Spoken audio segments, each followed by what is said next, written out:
Hi, everybody. I am so excited that you have signed up for this webinar series because truly, right now, we do have a mental health pandemic inside of our COVID-19 pandemic.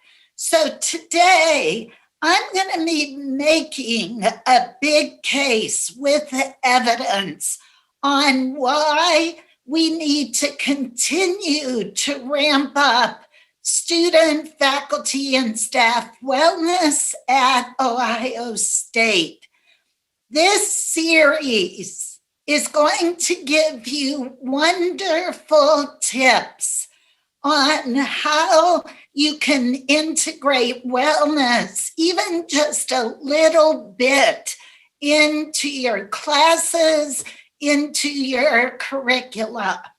So if you notice my Zoom background today, it says, take a dose of vitamin G for gratitude today. We have so much research evidence to show a daily dose of gratitude has so many positive outcomes: improved mood, improved sleep, increase in optimism, improved cardiovascular health. So a simple thing I like to do when I start a lecture is I like to ask everybody, let's take a dose of vitamin G today and write in the chat box who or what you're grateful for. So if you could take a few seconds and just do that, that would be great. That's a super simple strategy to really start your classes. So wellness is the optimal state of living well, regardless of an individual spectrum of health. We here at Ohio State promote the 9 dimensions of wellness for our faculty, staff, and students. We have wonderful programs around all of these dimensions. I'm also going to make sure you get the book that Susan Neal and I wrote on the 9 dimensions of wellness. It has a lot of good tips in it. So even before the pandemic, our country, our people were experiencing high rates of mental health problems. 1 in 5 adults suffering from a mental health issue. That has escalated more during the pandemic. Now, 1 out of 3 adults, and I can say children and teens too, are suffering from either clinical depression or anxiety. So if you're feeling those types of symptoms, please know you are absolutely not alone. But what has come along with depression and anxiety is an increase in healthy, unhealthy lifestyle behaviors. So we have seen upticks as people try to cope with COVID, with the racial tensions in our country, we've seen an increase in alcohol use, unhealthy eating, drug use is on the rise, tobacco use on the rise, and declines in physical activity. So 3, 4, 5 years down the road, I predict, because of what we've been through this past year, we're not only going to see high rates of mental health issues, but also of chronic diseases like high blood pressure and diabetes. The largest significant increase in anxiety or depressive disorders since the pandemic started has affected our students, the large majority being in this 18 to 29-year-old category. In fact, 25% of 18 to 24-year-olds have admitted to thinking about suicide since the pandemic started. And they have the largest unmet mental health needs in the country.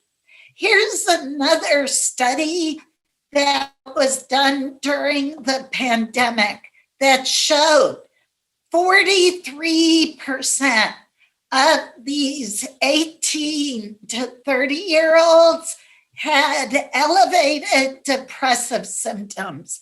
45% met the cutoff on the general anxiety disorder screen, and 32% had clinically elevated post-traumatic stress disorder symptoms. But resilience has acted and continues to act as a protective factor. We know people who are more resilient have less both mental and physical health problems. So faculty, just like other adults throughout the country, are at risk for burnout. I want to show my gratitude for all of you today because you've been through a lot with this pandemic, trying to deliver the best education to our students while you're meeting their needs. So this is a one-item valid scale from the Maslow Burnout Inventory. And I want you to just take a look at this slide and ask yourself, where am I falling on my own level of burnout right now? If you're falling in the 1 or 2 category, that's great. I bet you make it a habit of taking good self-care. But if you're falling in the 3, 4, or 5 category, it's super important to take micro breaks out of every day to do something to benefit your health and well-being, because burnout right now is a major problem across the country. For those of you who might say, Bern, I'm not depressed, but I'm not thriving either. There's a term for that blah feeling, and it's called languishing. People who are languishing have a hard time getting motivated to start their day, although not depressed for sure, but again, not thriving. Flow is one approach for easing a sense of languishing. That means when you get up in the morning, just pick one meaningful task to get accomplished without any interruptions that morning. Small wins, especially during this pandemic, are so important. So why does Ohio State invest the amount that we do in wellness for our faculty, staff, and students? The number one reason is because we want all of our Buckeye family to be happy, healthy, and engaged. But our senior vice president for fiscal operations, of course, he wants to know, Bern, what is the return on investment for our university if we continue to invest in wellness? And I am able to show him data. We have a lot of studies now that show organizations who invest in wellness recoup about $2 to $4 for every dollar invested. And that's because when people are well, they're more engaged, they're more productive, and there's less absenteeism and presenteeism. We also have a lot of studies to show when our students are physically and mentally well, they perform better academically. In fact, 2/3 of students who drop out of college do so for mental health reasons. So again, our university believes in investing in wellness, and we've gone beyond return on investment to really tracking value of investment outcomes. That includes employee morale, productivity, improved satisfaction. So last summer, I was charged with being vice chair of our subcommittee to make evidence-based recommendations about returning to campus. Part of our work was really to get a handle on where are our students, our faculty, and staff in aggregate anonymous means. Where are they with key outcomes? Where are they with their needs, their stressors? So we conducted a survey last August, this past December as a follow-up, and again, we are currently doing this survey with the people who completed it in August, so we can see change over time.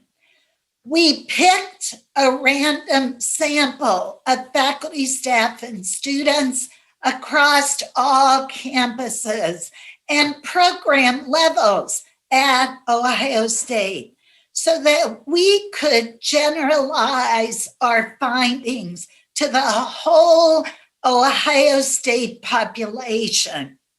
Emails about the surveys were sent to 4,400 students, 2,100 faculty, and 2,200 staff. We received survey responses back from 27% of our students, which actually is a good response rate. We usually get response rates of 15 to 20%. We polled students, again, randomly throughout all campuses and throughout all program levels. And here's what we found. In August, 39% of our students, respondents, screened positive for anxiety on the GAD-2 scale, and 19% screened positive for depression. We saw both of those mental health outcomes get worse in December. In December, 51% of our students screened positive for anxiety, and 33% screened positive for depression. Our regional undergraduate students had the highest prevalence of anxiety and depression, and 10% of our students reported feeling extremely lonely. We also saw disparities for anxiety and depression. So our underrepresented students had more anxiety and depression. And that's important to note, and really to target these students with tailored, evidence-based interventions. In December, 71% of our students reported that they were burning out or completely burned out. 25% of our students said they were eating more unhealthy food to cope. That increased to 35% in December. Alcohol use in our students went from 15% in August to 21% in December. But only 2% engaged in wellness programs offered by Ohio State in August. That increased to 5% in December, but that's way too few students. And that's why we wanted to do this faculty series. Your students so admire, respect you, they listen to your advice. So if you could point them to and encourage them to participate in more of the fabulous evidence-based programs we have available for them, that would be great. I'm going to go over some of those later. 52% of our students said they participate in less physical activity, but that increased to 66% in December. 26% slept less and 29% slept more in August to cope with COVID, but that increased to 30 and 31% in December. And unhealthy eating increased 35% in August to 43% in December.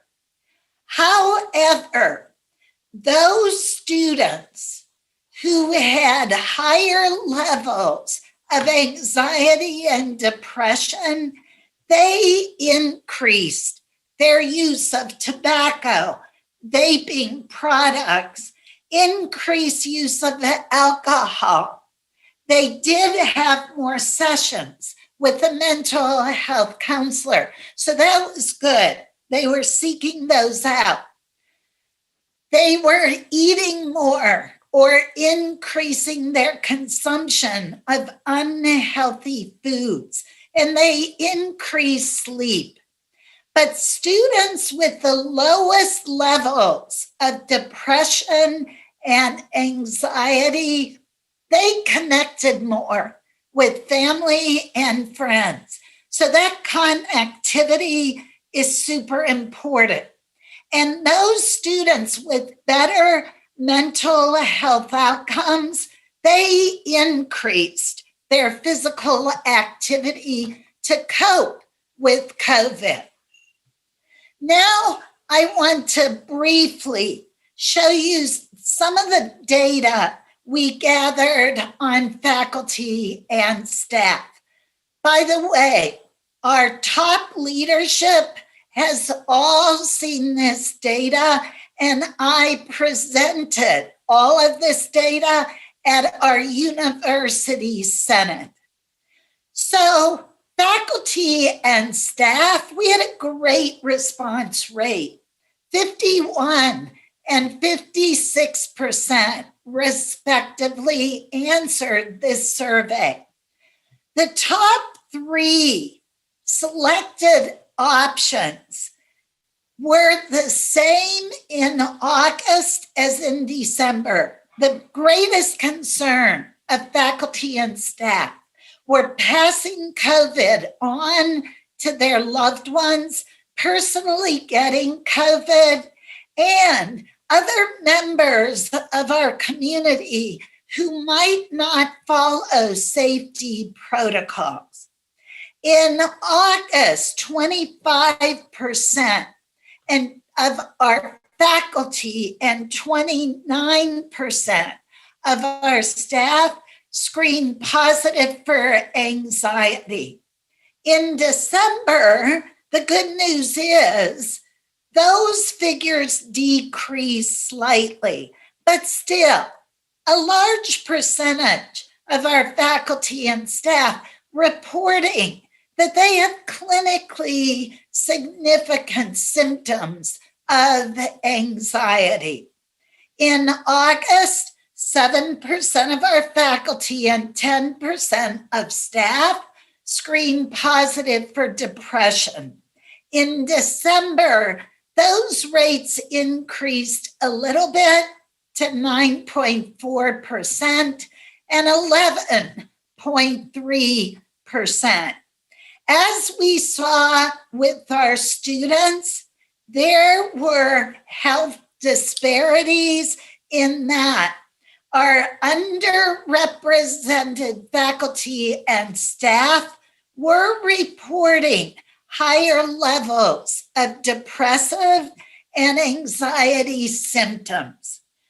Just as we saw in our students, faculty with higher levels of anxiety or depressive symptoms increase their use of tobacco and vaping products, increase use of alcohol, ate more or consume more unhealthy food, and had sessions with a mental health counselor.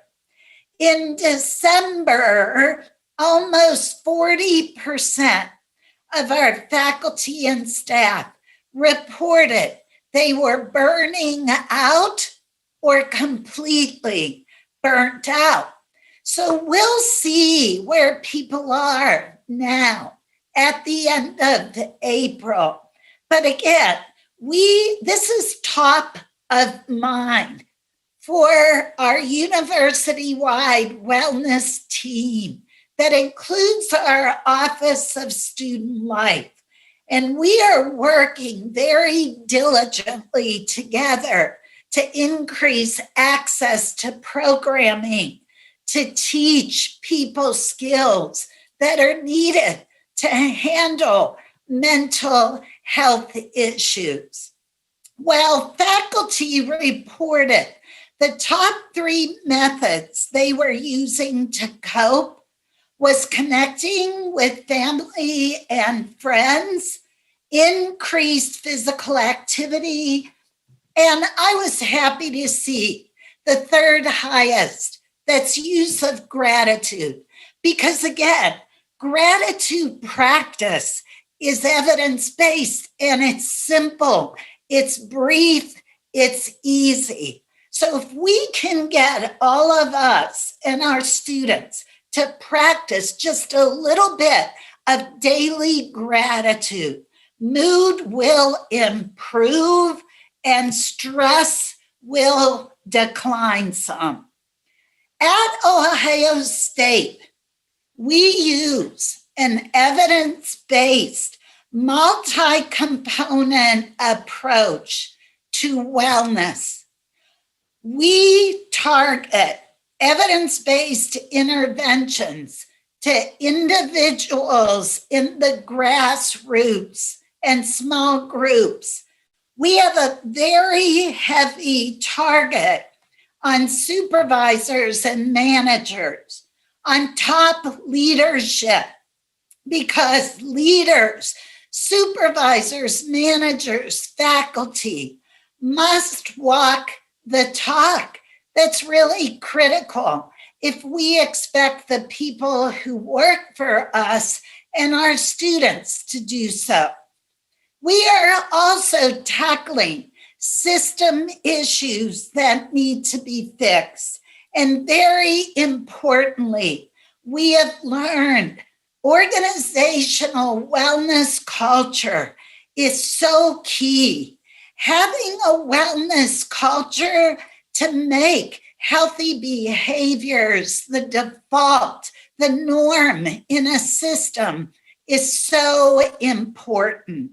What we really need in this country is a paradigm shift from sick and crisis interventions to prevention and the building of resiliency skills. A lot of people misinterpret resiliency.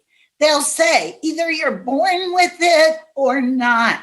So you can't really build it over your lifetime. But we all can build all these components of resiliency throughout our lives. If you've never taken a resiliency scale, I would encourage you to do that and encourage your students to do that. Amit Sood is a physician out of Mayo Clinic, well known for the scale that he developed on resiliency. You can access this free on the Everyday Health website, which we at Ohio State have a partnership with. In fact, we collaborated on this national study and published the outcomes called State of Health Resilience.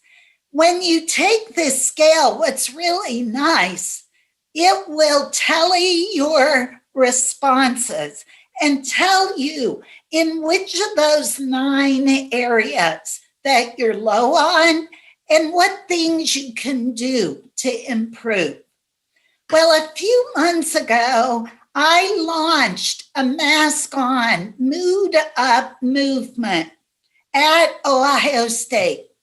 I want people to get in the habit every time they put on their mask to do these 3 evidence-based tactics. Take 3 deep abdominal deep breaths using the 5-7-8 method. This is awesome. I often start a class with telling the students, besides, let's think of one thing we're grateful for today. Write that in the chat box. Let's take just a few big, deep breaths using this 5-7-8 method. Research supports that 5-7-8 method really cuts the sympathetic nervous system, slows our breathing, slows our heart rate, decreases our blood pressure. Be kind to ourselves. Say a positive self-affirmation statement 10 times out loud. There's research behind that tactic too, that it helps program our brains for more positivity. My favorite, I'm too blessed to be stressed. I want to ask all of you as our faculty, we all have high expectations of ourselves and our students, but maybe just to get us to the end gate, maybe we lighten up on ourselves a little bit and our students. Do we really need 60 minutes for meetings? Can't we cut those to 50 minutes to take micro recovery breaks during the day? And lastly, next time you put on a mask, take a dose of vitamin G for gratitude. Name one person you're grateful for and turn around, call them. Let them know why you're grateful for them. Well, we wouldn't send a group of divers into a deep ocean without an oxygen tank. How can we send our students, our own children, throughout life without equipping them with evidence-based skills that we know will help them to be more resilient and prevent mental health and physical health problems? I was asked to speak to 160 university presidents right before the pandemic started on mental health because they were calling the APLU CEO to say, we are hiring more mental health counselors like crazy, but our students' mental health issues are getting worse. What do? We will always need great mental health counselors in good ratios for our students, but we also have to take a preventive approach, which some of our colleges have done at Ohio State, our College of Veterinary Medicine, our College of Nursing. We are actually requiring the 1 credit cognitive behavior therapy-based course or program as our students are starting school. So until we all see this as a foundation for academic and life success and begin to integrate this more with our students, we will still have a lot of mental health crises. And suicide, we know, it's the second leading cause of death in 10 to 34-year-olds. Every single student, we need to make sure they have the National Suicide Prevention Lifeline number plugged in to their iPhone. With CARES funding, which we received again last month for student mental health, we were able to train 17 trainers in mental health first aid. We have a wonderful suicide prevention program. We just got to make sure we get all of our faculty, staff, and students through these programs to help them. What do I do if I see somebody in mental health distress? We have a wonderful Ohio State wellness app. We are going to be adding micro-learning modules into this app after we finish making them in the next few months. It will give students evidence-based brief tactics that they can use to cope with stress. Our Office of Student Life started this wonderful Buckeye Peer Access Line. Students can call and talk to another peer.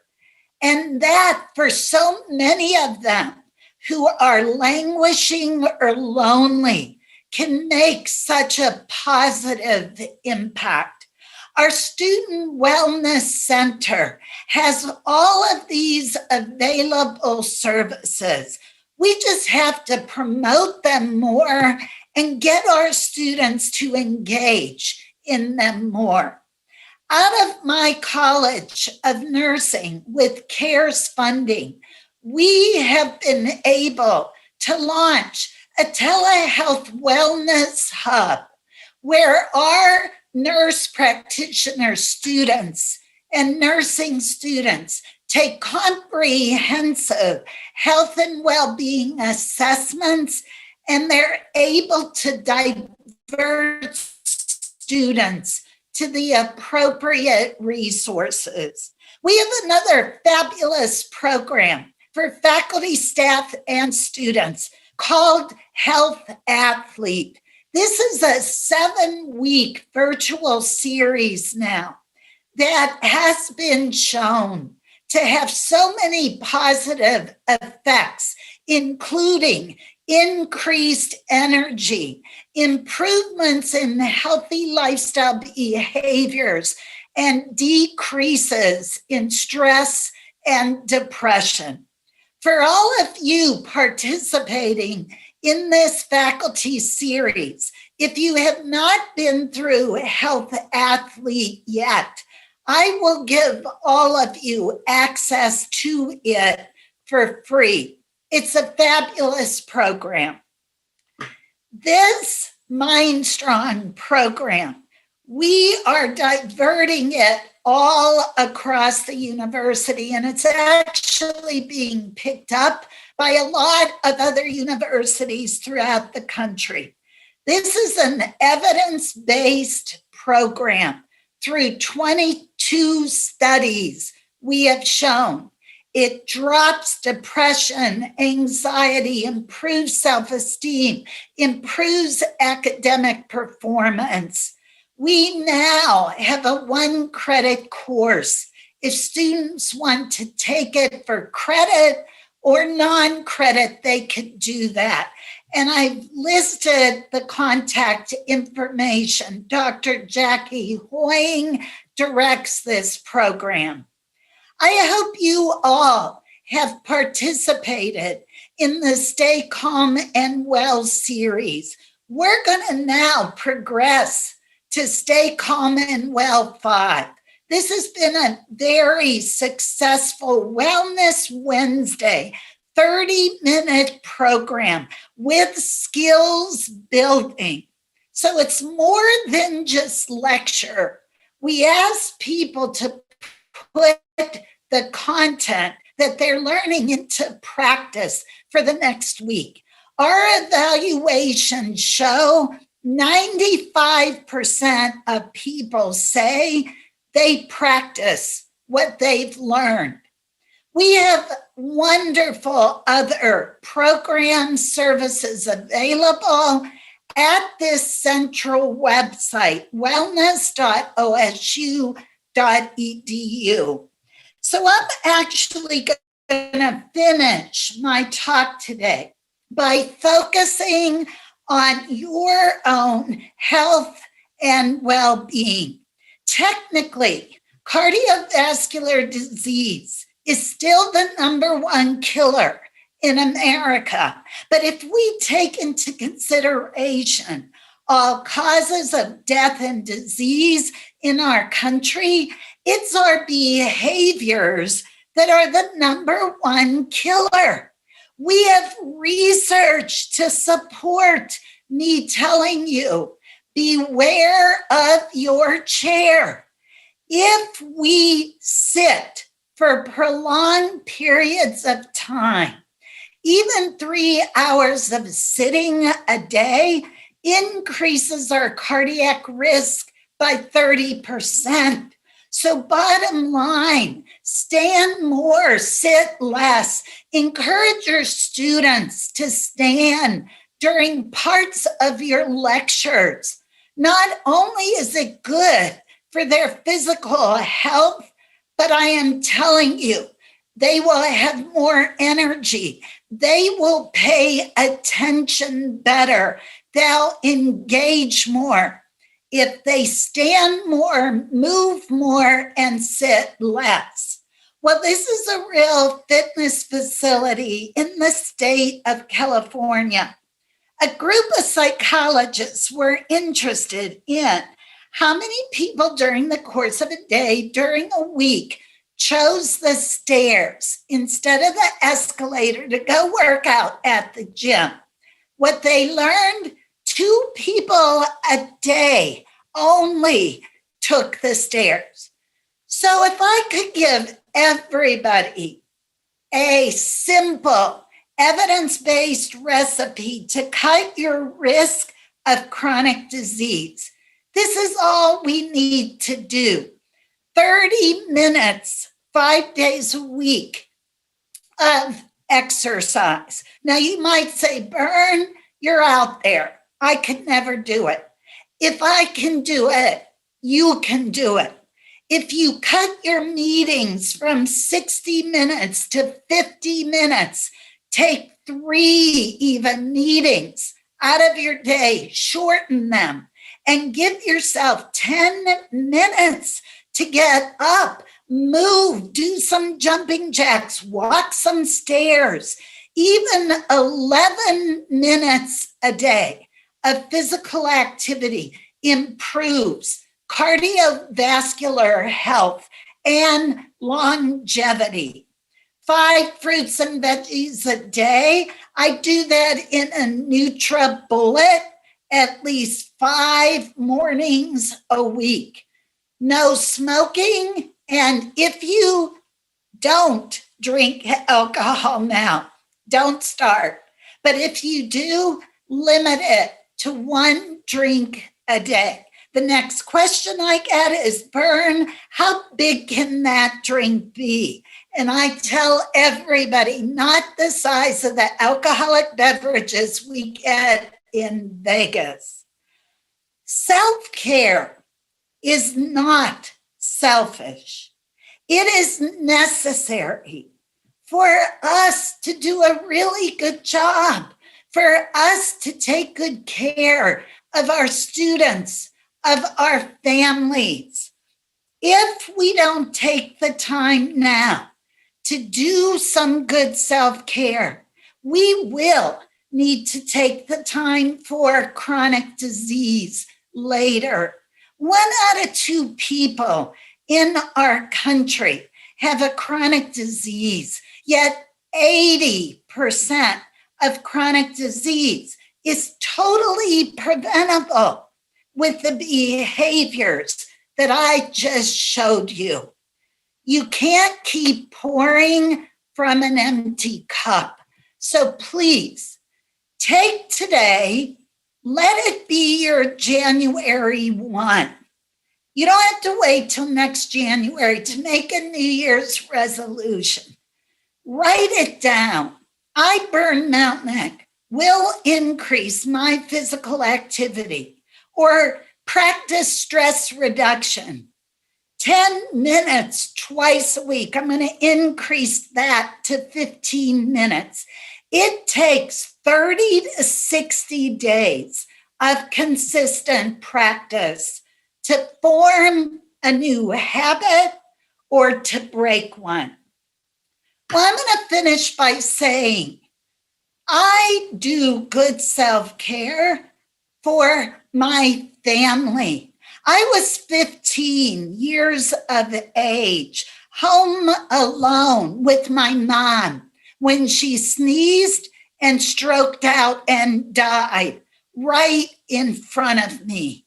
I suffered with terrible post-traumatic stress, depression, and anxiety for a few years, which is why I became passionate about becoming a nurse, then a pediatric nurse practitioner, a psychiatric nurse practitioner, and going on to get my PhD so I could create evidence-based CBT programs that could prevent and improve mental health in children, teens, and college students.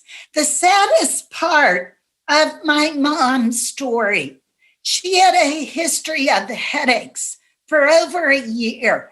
And my dad kept saying, go to the doctor, figure out what's wrong. She went to our family physician just 1 week before she died. She was diagnosed with high blood pressure, given a prescription for a blood pressure medication that my dad found in her purse after she died.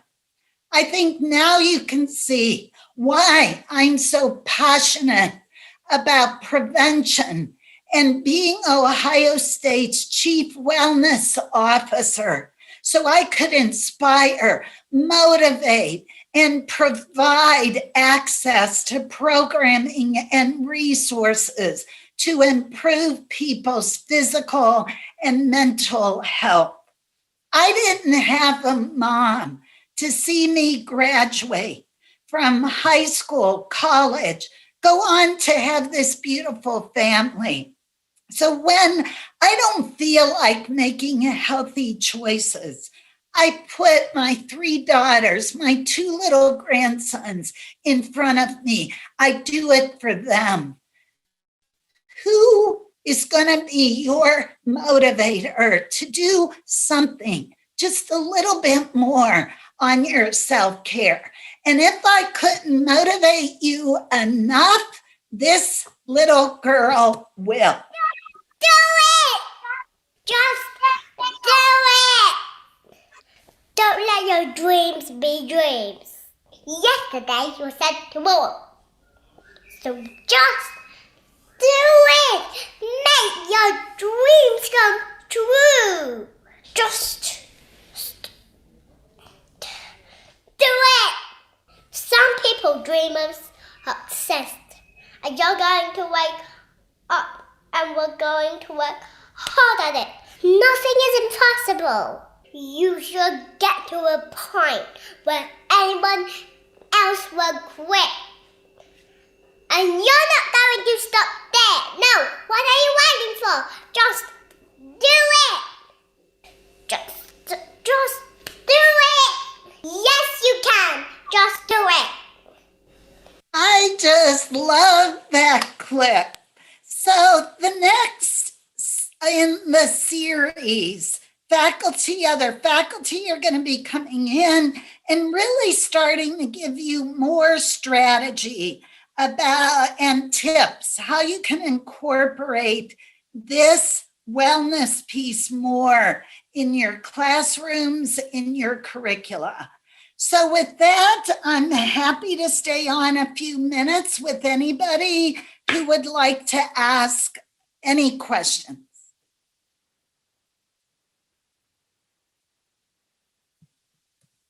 David, do we have any We do. questions? We've got one.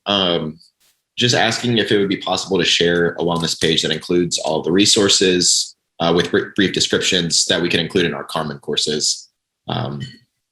Just indicating that one was built the last semester, and just assume that not everything was included there.